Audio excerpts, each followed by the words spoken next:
Noong bisperas ng bagong taon, 1900 at 74 ang Grozny ay nakalatag sa ilalim ng malamig na langit ng taglamig. Tahimik lamang sa itsura ang mga kalye nito. Pumasok sa lungsod ang mga kolum ng armadong sasakyang Ruso, umalingaw-ngaw ang ugong ng makina sa wasak na mga gusali. Ang mga tangke at carrier ng mga sundalo ay gumulong sa mga bitak-bitak na kalsada, handang umatake. Sa puso ng paglaban ng mga Chechen, inaasahan ng Moscow ang mabilis na tagumpay. Kumpiyansa matatalo nila ang mga separatista. Ngunit ang totoong nangyayari sa lupa ay malayo sa inaasahan. Ang mga gusali na wasak na dahil sa mga linggo ng paunang pambobomba ay nakatayo ng guwang at hindi matibay. Ang mga kalsada ay puno ng mga guho, sinunog na mga sasakyan at mga labi ng mga tahanan. Inihanda ng mga mandirigmang Chechen ang lungsod para sa paglaban.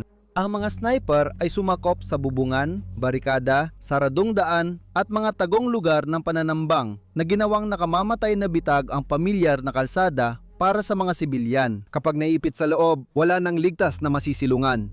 Ang ingay ng artilyerya at otomatikong putok ay bumasag sa tahimik na gabi ng taglamig habang usok at alikabok ay pumuno sa hangin, sinasakal ang mga nagtatangkang gumalaw o magtago. Ang opensiba ng Rusya ang naging pinakamadugong labanan sa lungsod na hinarap ng Moscow mula ikalawang digmaang pandigdig. Ang mga inaasahan na isang mabilis at tiyak na labanan ay nabigo ng tumatag ang paglaban at tumaas ang bilang ng mga nasawi. Ang Grozny, ang simboliko at lohistikal na sentro ng Chechnya, ay tumagal ng ilang linggo sa paglaban. Ipinakita nito ang mga hamon ng labanan sa lungsod at ang matinding pinsala na dulot nito sa parehong mga mandirigma at sibilyan. Sa lungsod na ito, ramdam agad at matindi ang pinsalang dulot ng digmaan.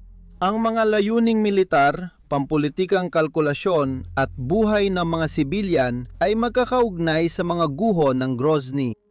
Ang mga pangyayari sa mga lansangang ito ay hindi lang nagtulak sa unang digmaang Chechen, kundi nag-iwan din ng matagalang epekto sa makabagong operasyong militar sa mga urbanong kapaligiran. Maligayang pagdating sa Wars of the World.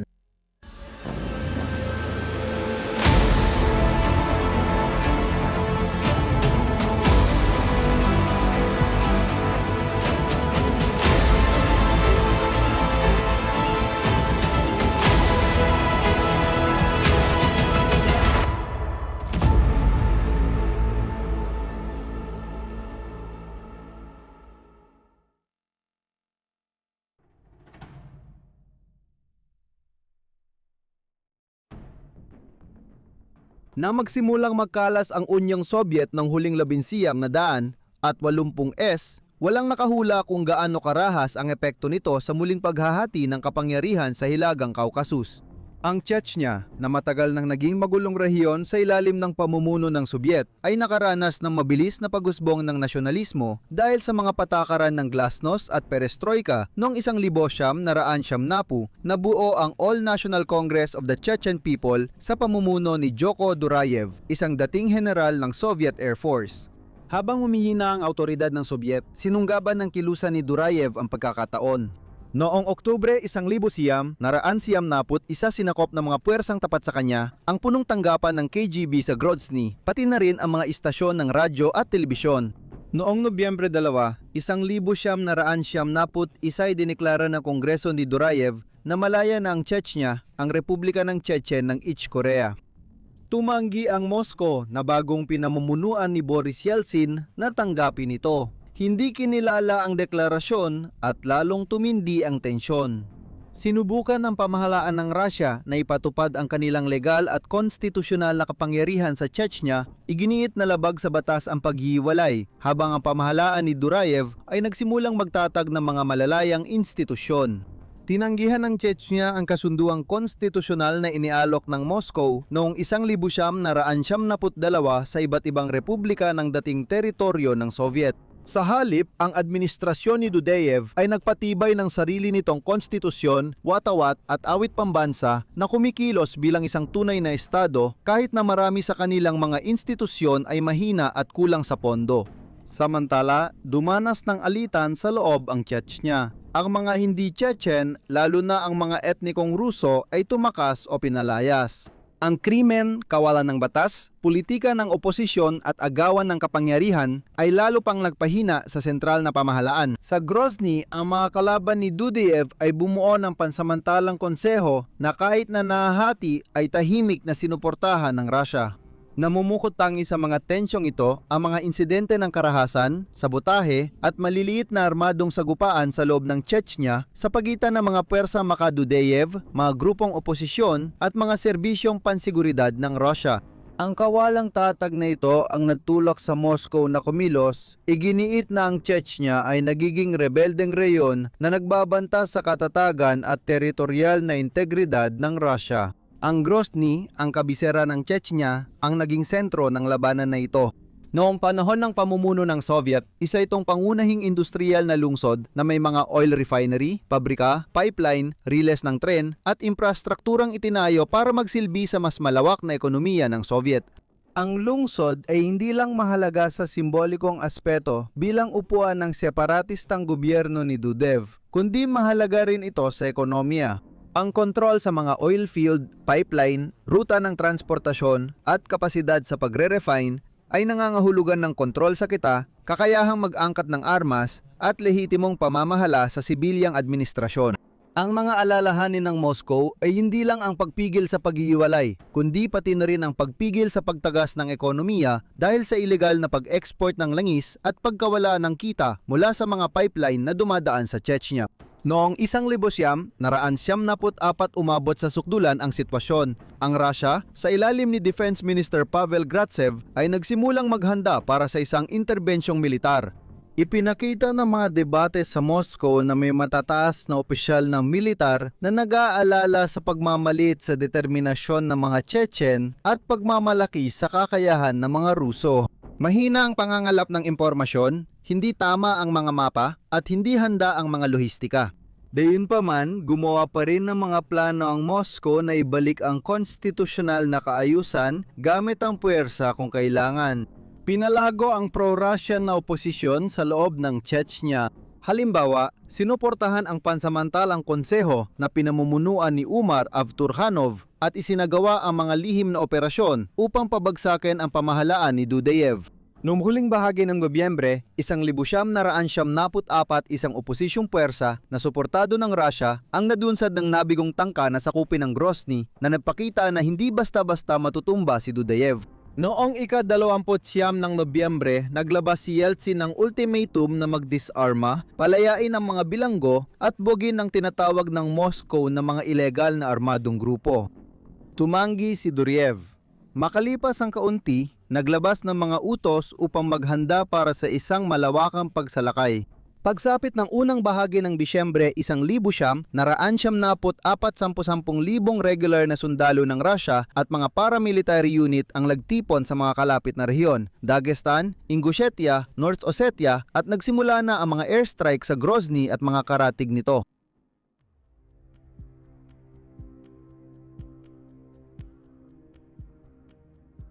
Sinimulan ng puwersa ng Russia ang pag-atake sa Grozny noong Disyembre. 1,974 na umaasang mabilis itong magtatagumpay. Noong Disyembre, 11 sinimulan ang 3 panig na paglusob sa lupa patungong kabisera ng Chechnya, kung saan gumalaw ang mga hanay mula Hilaga, Silangan at Kanluran. Ang layunin nila ay palibutan ang Grozny, putulin ang mga ruta ng supply at pagtakas, at pilitin ang pamahalaan ni Dudayev na sumuko. Ang isang pangunahing direksyon ay ang ika-131 na Motorized Rifle Brigade na sumusulong mula sa Hiladang Kanluran, suportado ng ika-81 at ika-276 na Motorized Rifle Regiments. Ang isa pa ay galing Hilagang Silangan sa ilalim ng ika-255 ni Rocklin at ang ikatlo mula Timog Kanluran. Ang plano ay magsagawa ng magkakasabay na pag-atake na nakatuon sa mga pangunahing infrastruktura, ang istasyon ng tren, mga pangunahing daanan papasok ng lungsod at sa huli, ang palasyo ng Pangulo.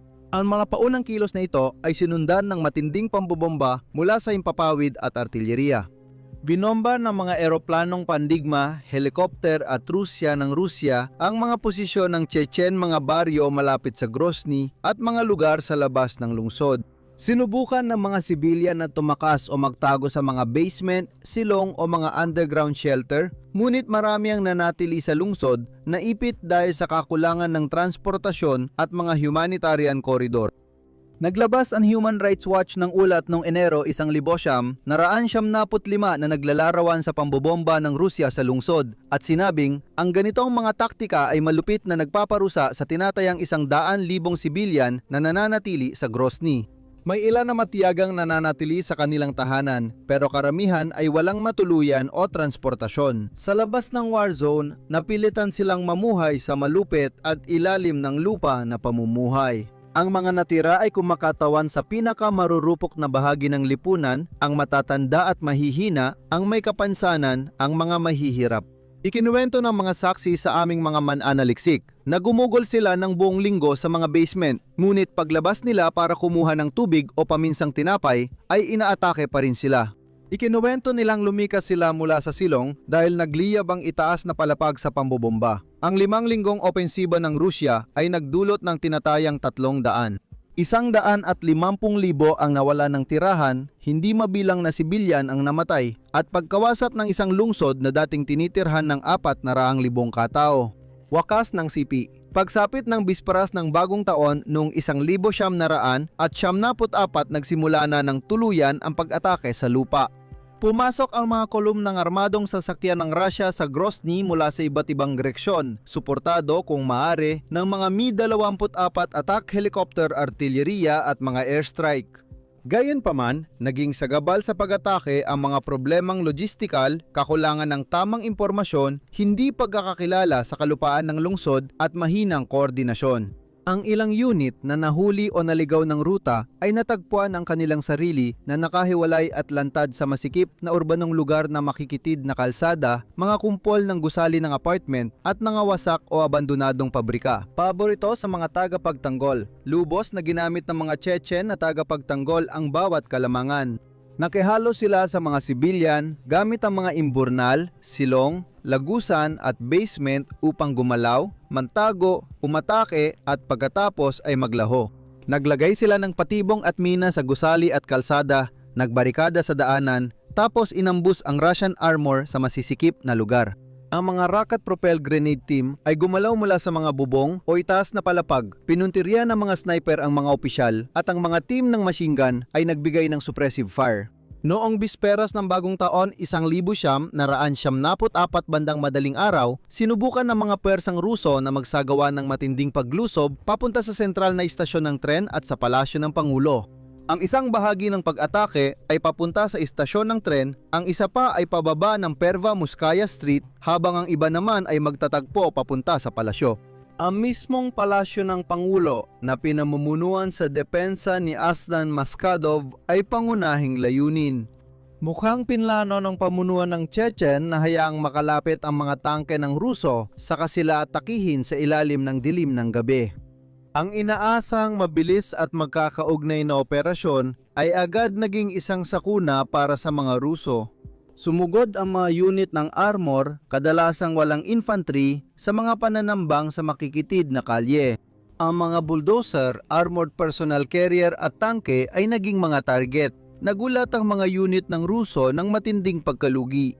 Isang brigada, ang ika-131 na Motorized Rifle Brigade ay malawakang binabanggit na nakaranas ng matinding pinsala malapit sa istasyon ng tren kung saan maraming sasakyan nito ang nawasak o hindi na mapatakbo. Sa mga unang oras pa lang, umatake ang mga gerilyang Chechen mula sa mga nakatagong posisyon sa mga basement, itaas na palapag, likod ng mga guho at sa mga siwang ng pader. Pagsapit ng unang bahagi ng Enero 1975, ang uri ng labanan ay naging mabagsik na labanan sa bawat blok ng kalye. Nahatlangan ng panahon ang lakas simpapawid ng Russia noong bagong taon, kaya artilyerya ang naging pangunahing sandata nila pagkatapos. Malalakas na pambobomba, kadalasang itinututok sa mga lugar na pinaniniwalaang may depensa ng mga Chechen.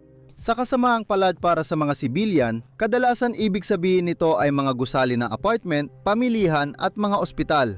Isang 44 anyos na residente ng Grozny, si Sergei Kuklin, ang nagkwento ng kanyang karanasan habang siya ay nakahiga sa kama ng ospital. Sabi niya, may pambobombang artilyerya mula sa lahat ng panig. Hindi malinaw saan ito galing at ano ang target. Walang mga eroplano, puro pambobomba lang. May bahay ako, bandang 1:00 ng hapon, may granada na bumagsak sa bahay ko.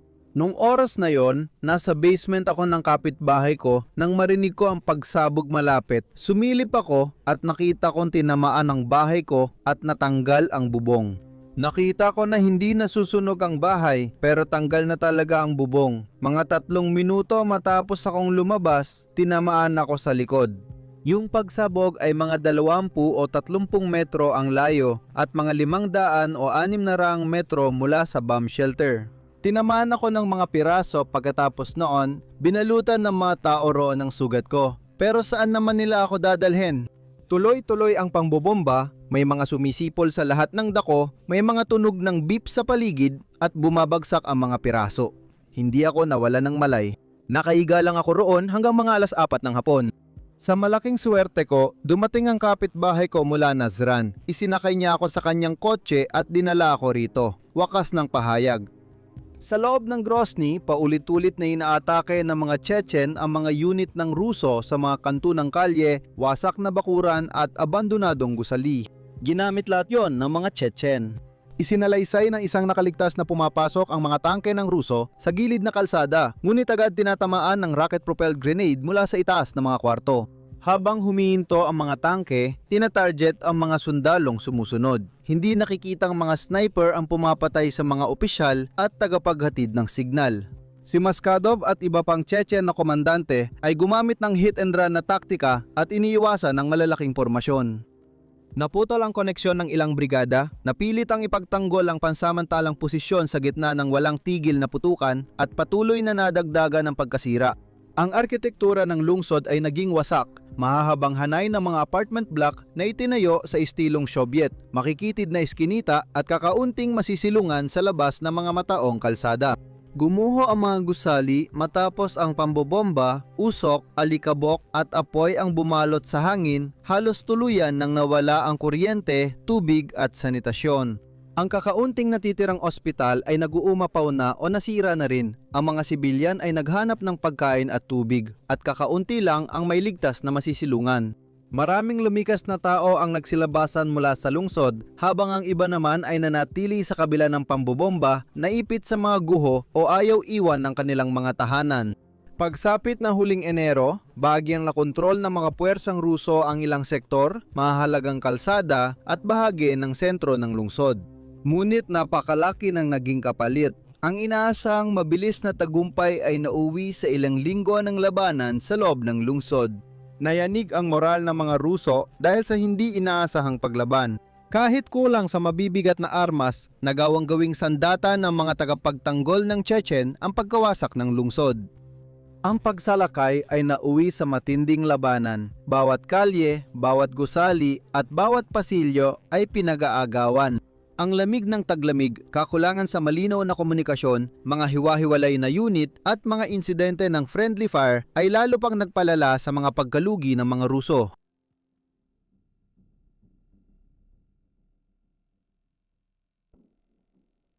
Noong Pebrero 1900, naraan 75 na pagtanto ng mga komandante ng Rusya na hindi nila madaling mababagsak ang Grozny gamit lang ang biglaang pag-atake. Ang paglusob ng armored vehicles at pagdating ng helicopter noong Disyembre at Enero ay nagdulot ng mas maraming nawalang buhay at sasakyan kaysa inaasahan. At nabigo silang wasakin ang loob ng mga Chechen. Sa halip, lumipat ang mga Ruso sa mabagal at matiyagang estratehiya, ihiwalay ang mga sektor, higpitan ang kontrol sa mga nasakop na gusali at gumamit ng matinding lakas ng apoy upang pahinain ang paglaban. Isang bloke, isang gusali o isang koridor sa bawat pagkakataon, inilipat ng mga Persang Ruso ang kanilang atensyon sa mga mahalagang kuta. Sistematikong nilinis nila ang downtown area, ang mga industrial na zona at pagkatapos ay pumasok sa mga distrito ng Minutka at Staropromyslovsky. Ang gusali ng konseho ng mga ministro, isang simbolikong layunin, ay nasakop noong kalagitnaan ng Enero matapos ang mano-manong labanan kahit paulit-ulit na sinubukan ng mga Chechen na bawiin o labanan ito. Samantala, hindi tumigil ang pambobomba ng mga Ruso, patuloy ang putok ng artilleriya, rocket at matinding pambobomba bilang suporta sa bawat pag-usad. Ang mahalagang infrastruktura ng sibilyan ay naging mga larangan ng labanan. Maraming mga residential block na naging posisyon ng depensa ng mga Chechen ay ginawang guho. Ang taktika ng mga Ruso ay pag-ubos, hadlangan ng supply, pagurin ang mga tagapagtanggol at unti-unting pahinain ang kakayahang lumaban. Matindi ang depensa ng mga Chechen, ngunit unti-unti nauubos ang kanilang bala, pagkain, supply medikal at pati ang kanilang mga linya ng tubig ay napuputol dahil sa putok ng kalaban at mas mahusay na lohistika ng mga Ruso. Sa loob ng hanay ng mga Ruso, Gayunpaman, tumataas ang kabayaran, kapwa sa material at sa psikolohikal. Mataas pa rin ang pagkawala ng mga armored na sasakyan. Ang mga tangke at armored personnel carriers ay palaging nasisira sa mga pananambango ng mga grupo ng anti-armor units. Nagreklamo ang mga Russian na conscript at ilang kontraktual na sundalo sa kakulangan ng damit para sa taglamig at laban sa malamig, mamasa-masang gusali. Dahil naputol ang tubig at pagpainit, nanatiling hindi maayos ang utos at kontrol. Madalas na naiwanang mag-isa ang mga unit matapos sumulong at madalas ding napuputol ang komunikasyon dahil sa nasirang infrastruktura o mga teknikal na aberya. Bumaba ang moral, lalo na kapag ang inaasahang mabilis na pagsulong ay nauwi sa mga linggo ng matindi at malapit ang labanan. Pagsapit ng huling bahagi ng Pebrero, nasakop na ng mga puwersang Ruso ang palasyon ng Pangulo. Hindi na ito isang buo at matatag na simbolo ng kapangyarihan ng Chechen, kundi isang wasak na kuta, winasak ang loob at napilitang umatras ang mga tagapagtanggol nito. Mula sa puntong yon, tuluyan ang napunta sa mga Ruso ang pabor ng laban. Ang mga puwersa ng Chechen na labis na kulang sa mabibigat na armas at walang kakayahang palitan ang mga nasirang armor o panatilihin ang malalawak at matagalang depensibong linya ay gumawa na lamang ng mas limitadong depensa at mga kontra-atake. Mas naging magastos at hindi na kayang panatilihin ang mga ito habang umatras ang mga Chechen, kaya humina rin ang kanilang kakayahang lumaban. Lumawak ang perimetro ng mga Ruso, humigpit ang kanilang mga linya ng supply at unti-unting naputol ang mga ruta ng Chechen para sa karagdagang puwersa o supply. Noong ika-6 ng Marso, 1975 matapos ang halos 10 linggo ng walang humpay na presyon, tuluyang idineklara ng mga tropang Ruso na ganap ng ilang kontrolado ang Grozny. Nasa kanila na ang downtown, industrial at administratibong sentro. Marami sa mga natitirang tagapagtanggol ay umatras o nahuli. Tapos na ang labanan, bagamat ang lungsod ay mistulang anino na lamang ng dating karangalan nito. Ngunit ang tagumpay ng mga Ruso ay isang Pyrrhic victory. Malaki talaga ang pagkalugi ng militar ng mga Ruso kahit sa konserbatibong pagtataya. Ayon sa ilang ulat, inamin ng panig ng mga Ruso na humigit kumulang 1,834 na sundalong napatay, 4,670 ang nasugatan at 96 pa ang nabihag. Ipinapakita ng mga Chechen at independenteng pagtataya na mas mataas ang bilang. Malaki rin ang naging pagkawala ng mga armored na sasakyan. 12 ng tangke ang nawasak at marami pang ibang armored na sasakyan ang hindi na mapakinabangan. Halimbawa, ang 131 Maikop Brigade ay halos nalipol sa ilan sa pinakamalupit na labanan sa paligid ng sentral na istasyon ng tren. Tanging maliit na bahagi lamang ng orihinal nitong puwersa ang nakaligtas. Samantala, mas matindi pa ang naging pinsala at pagdurusa ng mga sibilyan. Nagkakaiba-iba ang mga pagtataya, ngunit ayon sa mga ulat, hindi bababa sa 25,000 sibilyan ang napatay sa labanan sa Grozny, kabilang narito ang libu-libong mga bata. Ang ilan sa mas mataas na pagtataya, halimbawa mula sa historiador na si Dmitry Volkogonov, ay umabot sa 35,000 na sibilyang namatay. 10,000 pa ang nasugatan at mas marami pa ang napilitang lumikas. Nasira ang mga bahay, ospital, paaralan at mga pangunahing serbisyo, bumagsak ang supply ng tubig, kuryente at sanitasyon. Lubos na napuno o nasira ang mga pasilidad medikal, kinapos ang supply ng pagkain at ang mga bangkay ay inilibing sa mga mass grave o naiwan sa mga lansangan. Marami ang mga paglabag sa karapatang pantao sa yugtong ito, iniulat ng mga tagamasid ang walang pinipiling pambubomba at pagpapasabog sa mga sibilyang lugar, hindi lang sa mga posisyon ng militar. Inakusahan ang mga puwersang Ruso ng biglaang pagpatay, pag-aresto ng mga lalaki ng walang pinipili o sa pamamagitan ng mga checkpoint, pagpapahirap, paggamit sa mga sibilyan bilang panangga at hindi pag-distinguish sa pagitan ng mga mandirigma at hindi mandirigma sa kanilang mga target. Si Aisha Albogachieva ay dating residente ng Grozny na nakatakas papuntang kalapit na Ingushetia. Sinubukan niyang mag-organisa ng isang convoy para makabalik sa kabisera upang ilikas ang iba pang mga sibilyan na naiwan. Nasalubong sila ng patrol ng Russian Interior Ministry na humarang at pumatay sa isa nilang driver. Sa proseso, ikinuwento ni Aisha ang nangyari. Sabi niya, ayaw ng mga sundalo na pag-usapan ito. Ibig sabihin ay nagpapatuloy sila. Lahat sila ay medyo lasing. Nagsimula ako magmakaawa sa kanila pero sinimulan nila akong halukugin ng marahas. Isa sa mga driver ang bumaba at sumigaw, hindi kayo magkakasundo sa kanila, bumalik na tayo. Biglang lumingon ang sundalo at nagsabing, bakit hindi tayo magkasundo? Pagkatapos, sunod-sunod siyang nagpaputok ng baril at napatay ang tao. Ang pangalan niya ay Ruslan, hindi ko alam ang kanyang apelido, wakas ng sipe. Sa bahay sa Rusya, iba-iba ang reaksyon pero dumarami ang nagiging kritikal. Patuloy na binibigyan diin ng state media ang mga tagumpay ng lungsod, paglaya ng mga estratehikong lugar, mga simbolikong tagumpay tulad ng palasyo ng Pangulo, konseho ng mga ministro at istasyon ng tren. Ngunit pagod na ang lipunang Ruso. Pagkatapos ng labanan, inalok si General Lev Roklin, ang komandante ng unit na sumakop sa palasyo, nagawaran ng Order of the Hero of the Russian Federation, ang pinakamataas na parangal sa militar ng Rusya. Ngunit tumanggi siya at sinabi na wala siyang nakikitang karangalan sa quote, pakikipaglaban sa digmaan sa sarili kong bayan, end quote. Humingi ng kasagutan ang mga pamilya ng mga nawala. Ang mga aktivista ng karapatang pantao, kabilang si Sergey Kovalev, ay nagsalita tungkol sa hindi masukat na sakuna at moral na kapahamakan. Nananawagan ang mga internasyonal na organisasyon para sa pagpasok at investigasyon. Kitang-kitang pinsala, hindi lang pisikal, kundi pati na rin sa politika.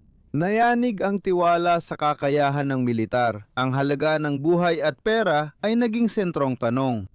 Sa huling tala, nasakop ng mga Ruso ang Grozny at napinsala ang pangunahing infrastruktura militar ng mga Chechen.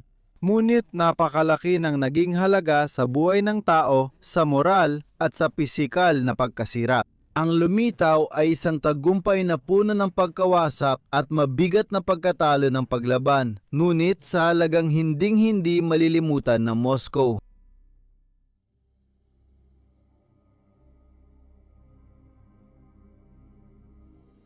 Pagkatapos ideklara ng mga Ruso ang tagumpay sa Grozny noong Marso 1900, naraan 75 ang lungsod ay nagmistulang guho at ang paglaban ng mga Chechen ay nagpatuloy sa ilalim ng lupa.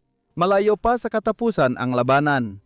Habang naging tagsibol ang taglamig at lumipas ang mga buwan, muling nagtipon ang mga mandirigmang Chechen sa bundok at guho ng mga bayan, muling umaangkop sa sitwasyon. Ang mga opisyal sa Moscow, kabilang na si Pangulong Boris Yeltsin, ay nakita ang lumalaking gasto sa tao, kagamitan, at hindi pagkakasiya ng mga mamamayan na nagiging isang pasaning pampolitika. Nakahanda na ang lahat para sa panibagong pag-atake ng mga Chechen sa taginit ng 1,976. Noong Agosto 6, 1976 ang mga pawersang Chechen sa ilalim ng pamumuno ni Shamil Bazayev at Aslan Maskadov ay naglunsad ng matapang na opensiba upang muling mabawi ang Grozny, na madalas tawaging Operation Jihad o ang labanan sa Grozny noong 1976. Sa humigit kumulang 1,500 na mandirigma, pumasok sila sa lungsod mula sa iba't ibang direksyon, nilampasan ang maraming checkpoint ng mga Ruso at inatake ang mga pasilidad ng militar at administratibo sa Grozny. Ang mga garrison ng Ruso na tinatayang nasa pagitan ng 7,000 hanggang 12,000 sundalo ay nabigla at hindi nakapaghanda. Pinalibutan ng mga Chechen ang maraming outpost, pinutol ang mga ruta ng supply at nagdulot ng takot sa mga puwersang maka-Moscow. Paulit-ulit na inambus ang mga tangkang pagpapadala ng mga Ruso ng dagdag na tropa o armor papasok ng Grozny dahilan ng pagkawala ng kanilang mga tangke at carrier. Sa loob lamang ng ilang araw, hawak na ng mga Chechen ang malaking bahagi ng lungsod o kahit papaano ay napigilan nila ang malayang paggalaw ng mga puwersang Ruso. Maraming unit ng Ruso ang naipit, nadismaya o napilitang magtago sa mga depensibong lugar. Samantala, ang mga civilian sa Grozny na dati nang naghihirap ay muling naharap sa karahasan at kaguluhan. Ikinagulat ng Moscow ang pagbawi ng puwersang Chechen sa Grozny at nagdulot ito ng pampulitikang pagharap sa katotohanan. Napatuloy ang negosasyon na pinamagitan ng ilang personalidad tulad ni Alexander Lebed na naikalihim ng Security Council ng Russia. Ang mga pag-uusap na ito ay nagtapos sa Kazavyot Accord na formal na nilagdaan noong Agosto 30, 1996 sa pagitan ni Lebed at Maskedov. Batay sa kasunduan, kailangan umatras ang puwersa ng Russia mula Grozny. Ang mga tropang federal ay kailangang umalis sa Chechnya bago mag-Disyembre 31, 1996 at bubuo ng mga pinagsamang grupo upang mapanatili ang kaayusan at maiwasan ang pandarambong sa mga napalayang lugar. Gayunpaman, ang tanong tungkol sa panghuling legal na katayuan ng Chechnya kabilang ng kanilang kalayaan ay ipinagpaliban hanggang sa katapusan ng 2001. Ilang taon ding nagdala ang kasunduang ito ng marupok na kapayapaan. Ang Grozny ay nasa ilalim na ngayon ng kontrol ng mga Chechen. Kahit na labis itong napinsala, si Maskhadov ang naging halal na presidente ng Chechen Republic ng Ichkoria. May mga pagsisikap para muling itayo at ibalik ang mga paaralan, infrastruktura at lokal na pamahalaan. Gayunpaman, ang tigil putukan ay hindi nangangahulugan ng ganap na katatagan at nanatiling laganap ang kawalan ng batas. Ang mga warlord ay nag-ooperate sa kanayunan, patuloy ang mga pagdukot, pag-agaw at mga panloob na alitan. Ang Rusya sa kanilang panig ay patuloy na inihiwalay sa ekonomiya ang Chechnya at paminsan-minsan ay nagsasagawa ng mga pagsalakay sa hangganan.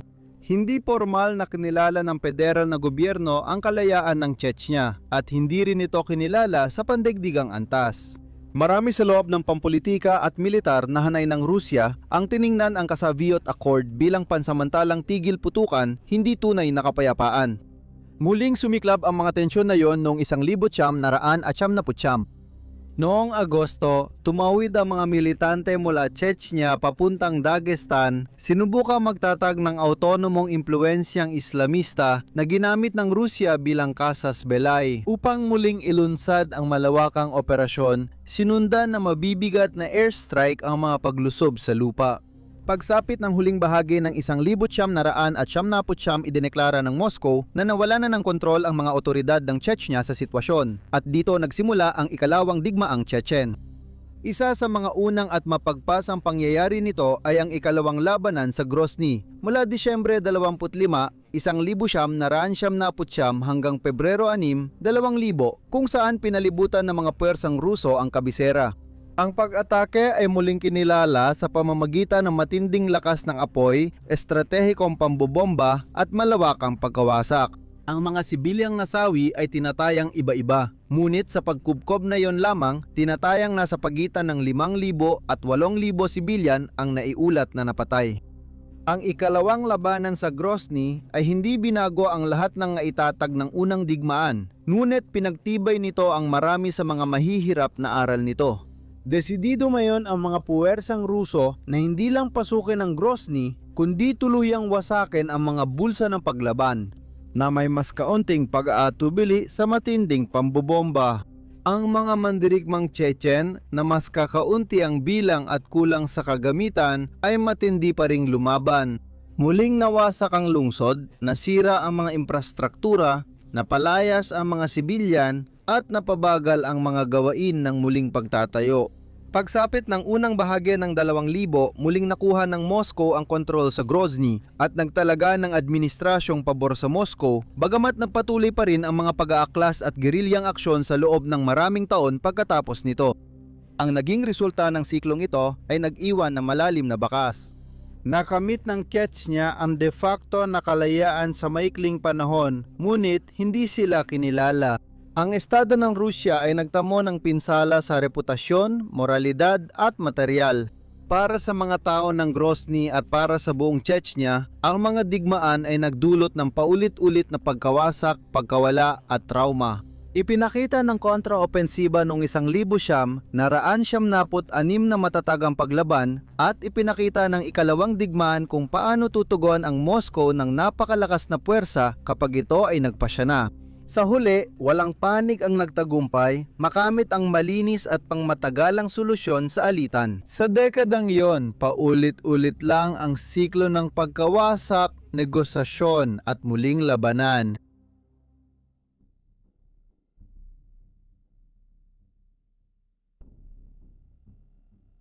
Ang Chechnya ngayon ay nagpapakita ng isang parang kabalintunaan na imahe. Bagamat opisyal na bahagi ito ng Russian Federation, ito ay gumagana na may malaking antas ng otonomiya sa ilalim ng pamumuno ni Ramzan Kadyrov.